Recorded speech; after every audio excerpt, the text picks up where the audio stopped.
किसी भी एग्ज़ाम में टाइम एंड वर्क चैप्टर से अधिकांश सवालों में यही पूछा जाता है कि ए किसी काम को 10 दिनों में कंप्लीट करता है, बी उसी काम को 20 दिनों में कंप्लीट करता है, तो बताइए दोनों साथ मिलकर उस काम को कितने दिनों में पूरा करेंगे। इस क्वेश्चन को सॉल्व करने के लिए हमें दो बातों का पता होना ज़रूरी है। पहले तो काम पूरा कितना है, दूसरी उन दोनों की इफ़िशिएंसी कितनी है, तभी हम जाकर इस क्वेश्चन को सॉल्व कर पाएंगे। तो चलिए हम क्वेश्चन को एक बेहद ही आसान तरीके से सॉल्व करने की कोशिश करते हैं। यहाँ पर दिया गया है कि ए किसी काम को 10 दिनों में कंप्लीट करता है, बी उसी काम को 20 दिनों में कंप्लीट करता है। हमें कुछ नहीं करना है, इन दोनों का एलसीएम ले लेना है। एलसीएम कितना हो जाएगा 20। ये जो 20 है यही टोटल वर्क है, इसी को हम टोटल वर्क मानेंगे। अगर टोटल वर्क हमें पता हो गया है तो हमें इफ़िशिएंसी निकालनी पड़ेगी।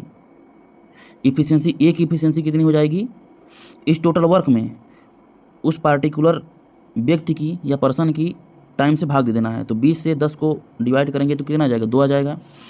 और 20 से 20 को डिवाइड करेंगे तो बी की इफ़िशिएंसी आ जाएगी 1। तो हमें इफ़िशिएंसी कितनी आ गई, 2 और 1 इफ़िशिएंसी आ गई। अब जब हमें इफ़िशिएंसी पता हो गई तो टाइम निकालने के लिए तो और बेहद ही आसान तरीका है। उसके लिए हमें टाइम का फार्मूला एक बार देख लेते हैं हम लोग। टाइम का फार्मूला होता है वर्क अपॉन इफ़िशिएंसी।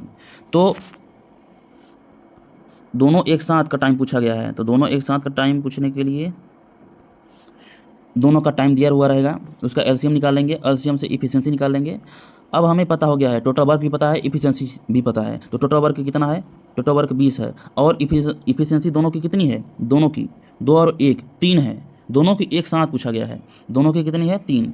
तो 3 से डिवाइड कर देना है, 3 से डिवाइड कर देंगे तो कितना दिन आ जाएगा, 3 6 18 बचा 2, 6 सही 2/3 दिन। यानी वो दोनों 6 सही 2/3 दिन में जो काम है उसको कंप्लीट कर सकते हैं।